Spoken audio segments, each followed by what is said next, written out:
Welcome to the Couple Money Podcast. I know as a personal finance show, we go over ways you can use money to take care of the bills, get out of debt, watch over loved ones, and I think those are good things to keep an eye on. But I also believe life is about more. Giving back to others, to our community, fills another need. And yes, sometimes that means donating money to charity and causes that matter to us.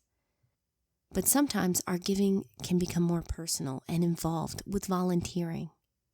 There are so many wonderful opportunities out there where you can directly participate in and give. And finding that connection can be incredibly fulfilling and meaningful. But what if there isn't that perfect fit for you?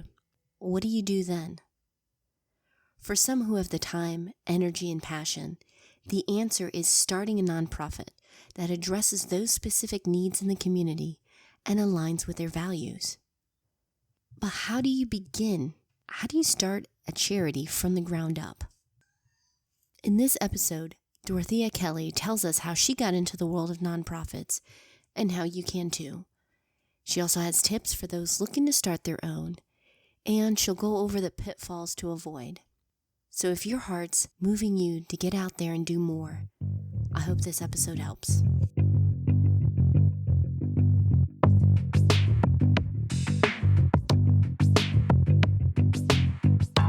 Besides being an author and financial coach, Dorothea Kelly works as treasurer of the Detroit Parent Network.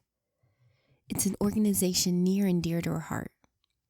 Like many in the nonprofit world, she got to where she was by her hard work and volunteering. I started volunteering in my community. Oh my goodness. It has to be over 10 years ago now. You know, I was a mom. I was working full time. I believe I was still a student, probably wrapping up my master's degree.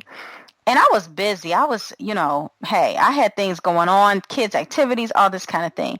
So somebody put a flyer on my door one day. I knew nothing about nonprofit work. I volunteered with the church, but I never did any community work outside of that. So I went to the event. It was, you come to the local school. They had dinner. That was the draw. When you get off of work, you've got to feed the kids. You've got to help with homework.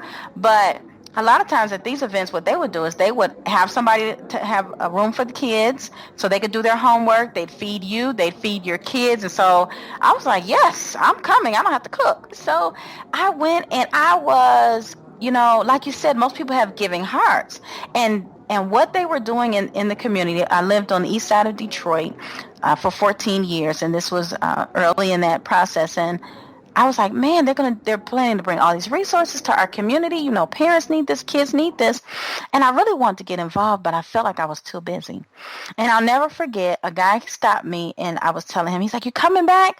I said, I don't know. He's like, listen, come back. Each time we'll have dinner. We'll have something for the kids. The kids can get involved if you come back. Just give it a chance. And I did. And I have been involved ever since in different aspects of that work and different things in the community. And of course, the great thing was that my kids could come too. So I didn't have to find a babysitter. And they were learning how to give back. They were learning how to speak up because we were attending focus groups, community forums. We were doing door-to-door, passing out resources in the community. I was telling all my neighbors. We were learning about block clubs and all this kind of thing. And it was really cool, and it felt good to be part of something authentic. This is how I learned about starting a nonprofit. And it all begins with paying your dues in your community. Everybody, first of all, you have to know what's going on around you, right? So The first thing is to do the work. I get a lot of people who say, oh, Dorothea, I want to start a nonprofit. I say, so what's going on in your community? Or even if it's not your community, what community are you volunteering in right now? Oh, I'm not volunteering anywhere. Well, that's your first step. You need to begin to volunteer, really get involved, really understand, get to know the people. It's just like business networking because the relationships that you build while you're doing the work will help you when you start your own nonprofit. They see that you rolled your sleeves up, you got dirty, and you got out there helping other people with a health, a community health fair, or helping someone with their homework, or even doing the accounting aid society type of thing where you help people with their taxes who can't afford to go pay an H&R Block or other organization. You have to do the work. That's the first thing. As you're out there pounding the pavement, it's also time to start investigating and getting some research done. Second thing is the research. The work helps you with the research because you learn from other people who are doing what you want to do. But you have to do the research. If you don't know anything like me, I knew nothing about community work. I knew nothing about nonprofit. A lot of times there are free classes that you find out about by being in the circle. So you go to those classes, you go to those community events, and you learn about starting a nonprofit. What is involved? What does it mean? I think a lot of people have a different view. And of course, you're going to need some money, both to register as a 501c and to maintain and run your organization. For many nonprofits, that means looking into grants. Become a master grant writer. Become a master grant researcher and writer. Money is not falling out of the sky. And I know everybody's like, oh, I can get grants. You have to apply for grants. The services that you offer need to be in line with those grants. So you need to understand what to look for, how to research federal grants. Being involved in your community allows you to learn about local grants. So there are grants that your city government may offer if you run a certain program, that your state government may offer if you run a certain program, and there are foundations. So who are the wealthy family foundations in your community that's giving money for this or that or whatever the topic may be? Now, a lot of times with those grants, the directions will be in the application, but there are some nuances to grant writing that you really need to know in order to get funded. And it could be a small grant. Maybe it's a $500 grant, $5,000 grant, $100,000 grant. You need to know what you need to put on the application so that you'll get the money. And then by being in the community, you're talking to other people who may tell you, oh, I applied for that grant. I didn't get it because of this, or I did get it because of this. This is what you should put on your application. Those are the kind of things that you learn by being involved, by being knee deep in the community. Most foundations aren't just going to hand you over money, even if you have a really good cause. They're looking for something more. To make a stronger case for your nonprofit, you can go ahead and organize a few programs. And no, it doesn't have to be expensive or flashy. Dorothea had a few ideas on how you can get started. Don't let the cost prohibit you.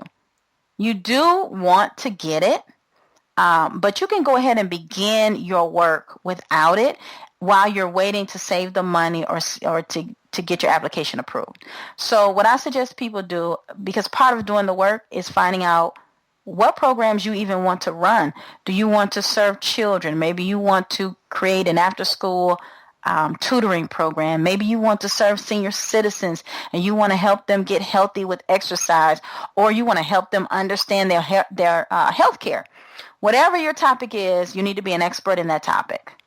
Mm-hmm. And then begin to start programs. So what does that look like? You're doing the work, you're involved, you're telling people, hey, I want to do this program for senior citizens, being able to educate them about their health care. So then as you're building these relationships, they're like, hey, I'll help you with that, sure. Or maybe someone who's already serving a senior citizen population, and maybe what they're doing is they're doing exercise. You want to help them understand healthcare reform or something like that. So you can partner with them and do an event. That's programming. And that is some of the things that you need when you are applying for grants. They want to know what is the work you're currently doing. You're not going to just get a grant because you just decided, I'm going to start today, I'm going to apply for this grant, and you have no proof, is what I'll call it. You've got no track record. You haven't run a program. You can't say, oh, I serviced 100 or even 50 senior citizens, and we educated them on their health care, and these are the results from the surveys. They thought we were wonderful. You've got to have some track record. And basically, you would be starting that on your own. You would be pretty much paying for the resources coming out of your own pocket to cover some of those things initially until you became a master grant writer, until you made the connections with people who would help fund you. It doesn't necessarily take a lot of money. I'll throw out a scenario, let's call it a case study. You want to do a self-esteem workshop with kids. So you solicit parents, tell them what you're doing, maybe charge them $10 or $15. And that covers you buying supplies. You go to your local library and you say, I'd like to book a room for 2 hours on a Saturday to do a workshop. You pay or do whatever is required by your local library. You tell your parents and the students where it's going to be. Done. You've run a program. Provide snacks, provide lesson, maybe bring a speaker in. I speak for a lot of nonprofits. Mm-hmm. They hire me to come in and speak all the time. And a lot of people will do it for free. When I first started speaking, I spoke for a lot of nonprofits for free. You tell them what your mission is. If they believe in it, they'll come. You have just run a program, and that is something you can take pictures and talk about when you're looking for funding. As you're building your organization up, it's tempting to want to bring in people you've known for years, like friends and family. But that may not be the best move for your nonprofit. Who is also passionate about this, who is willing to do the work, and who has the time to invest. So some people will come to me and they'll say, well, I've got my friends. You don't want your friends. I'm sorry. Unless they are doing this work and they are in the trenches with you. Your friends, it's like, oh, this is a cool thing you're doing. Yeah, I'll be there every now and then. That's not who you want. You want people with certain skill sets. Number one, you have to create a board. So you'll create a mini business plan. I don't believe in 100-page business plans. You'll create a mini business plan for your nonprofit, just like a business. Mm-hmm. You'll create your bylaws, how you will operate, who you will serve. You have to determine how you will find people to participate in your programs and how you market it. How are you going to pay for it initially? Pretty much on your own. And then your board of directors. Do not pick your friends. Look for people with certain skill sets. So you know you need a treasurer. So you need a couple people possibly with a finance background. A couple of folks with a marketing or PR background possibly. Some people, it would be great if you could get someone who is a nonprofit expert. And even if they don't have time to be on the board, they can be an advisor. So, finance, operations, nonprofit experts, marketing, and everybody doesn't have to be an expert of some kind. Mm-hmm. But you need people with passion. You need people who will do the work. There should not be anybody on your board who feels like they don't have to do the work. Starting or volunteering in the nonprofit sector can be a tremendous amount of work. The rewards for the community, yourself, and your family, though, can make it worthwhile. Even now, Dorothea is still enthusiastic about her organization and their mission and the good that they have accomplished. When I first started, I was just volunteering with them initially as a parent. They had great programming for me and my girls, and we would go to all the programs, and I just really loved what they were doing. And so I have seen it grow. I was not there when it first started, but I hear stories all the time about how it was a small group of parents in a room. And now when we have events, they're large events with a lot of people, and we're helping a lot of parents. So absolutely, I would love to shout out Detroit Parent Network right here in Detroit, Michigan.